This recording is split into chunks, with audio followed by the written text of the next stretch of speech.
I just watched every major Forex YouTuber on the entire platform. Not for fun, but to figure out one thing: who the hell is actually the best? To settle this once and for all, I printed their faces, slapped some sticky tape on the back, and we're ranking every single one of them on the board right here. S tier is superior, A is above average, B is bystander, C is close to normal, and D is dead content. Like, they should not be allowed to teach anything. All right, we're kicking things off with the lowest sub count on the board. Michael Bamber, sitting at 109,000 subs. Now listen, the dude's not a scammer, he's not selling dreams, he's not out here flexing challenge payouts that never hit the bank. He's calm, he's clean, and he actually trades. That's more than I could say for half of YouTube. But here's the problem: the value just isn't strong enough. The content feels passive, the strategy explanations are surface level, and the energy, it's like someone whispered a TED talk into a pillow. He's not wrong, he's just forgettable. And in 2026, I'm giving my attention to a channel, it better actually make me better. Michael's going on the board D tier, not because he's dangerous, but because there's nothing there I'd want to watch twice. Next up, we have the Beginners Forex podcast with 161,000 subs, and somehow still feels like it's running on autopilot. Look, I respect the idea. Make Forex simple, keep it beginner friendly. It's cool. But man, this is like if someone read out loud from Baby Pips and forgot to add any personality. You watch a full episode and you're like, okay, but where's the sauce? Where's the actual game? It's all just vague phrases and empty motivation. If you're brand new and allergic to energy, this will keep you safe. But if you're trying to pass a prop firm challenge in 2026, this channel isn't helping you. So he's D tier. Now we have Q Banks, 209,000 subs. This guy's not just a trader, he's a whole blueprint. The brand, clean. The track record, it's proven.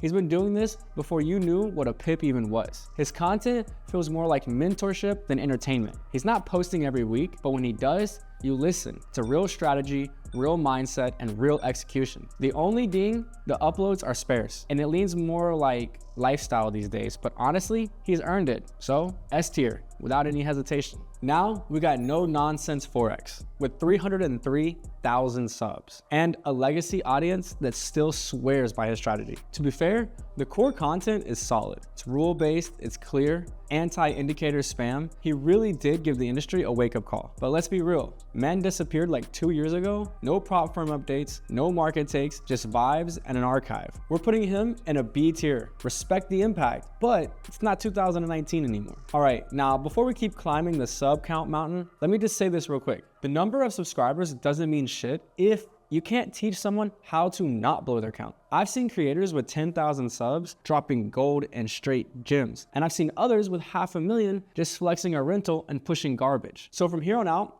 we're looking at both the views and the value, and I'm not pulling punches, so let's just keep going. All right, next up, we've got Rox FX sitting at 349,000 subs. And I'll be real, this dude, he's one of the few who actually built his name off pure Forex education, not personality. He's not out here doing corny vlogs or filming from the front seat of a rented Benz. He's just breaking down technicals, market structure, and then proper mindset. There's real meat and potatoes for traders who actually want to level up. But here's the knot, his content can get dense. Like, if you're brand new, it feels like walking into a calculus class with no calculator. Sometimes you're halfway through a video like, bro, what the hell is mitigation? Before he even defines it. So if you're seasoned, Rox is fire. But for beginners, it's a steeper climb. He's landing in the A tier. Now we're stepping into Trader Nick, clocking in at 518,000 subs. This guy's a straight shooter. You want daily breakdowns? He's got them. You want live trades with receipts? Cool, he does that as well. He's also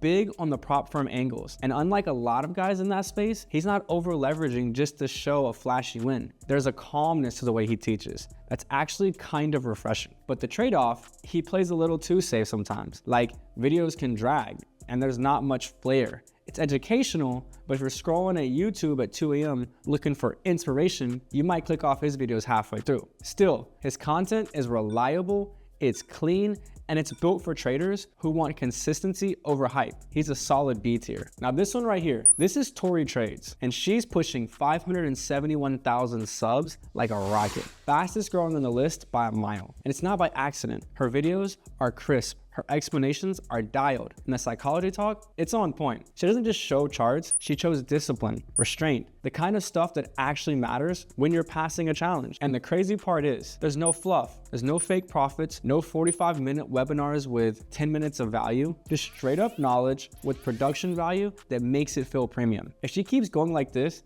she's going to be the face of the funded trading for women in the entire space. And honestly, maybe just the space period. So Tori, she's a hard A tier. All right, now we're stepping into real territory. The final two biggest names, biggest numbers, and the most polarizing. Let's start with Swaggy C, sitting at 598,000 subs. Now, first off, you cannot talk Forex YouTube without bringing up Swaggy. He's got the brand, he's got the look, he's got the lifestyle down to a science. From trading business to even popping off on reality TV, the man's built an empire that moves beyond MetaTrader. But let's call it what it is. A lot of the content leans more towards entrepreneur motivation than actual trade breakdowns. It's fire, and if you need to get hyped, but if you're trying to learn how to market level or build a funded trading routine, you're probably not pulling it from his last 10 uploads. He's earned the numbers, the respect, the business wins, but if we're ranking based strictly on education and trade accuracy, not a brand, not entertainment, Swaggy slides into the B tier. And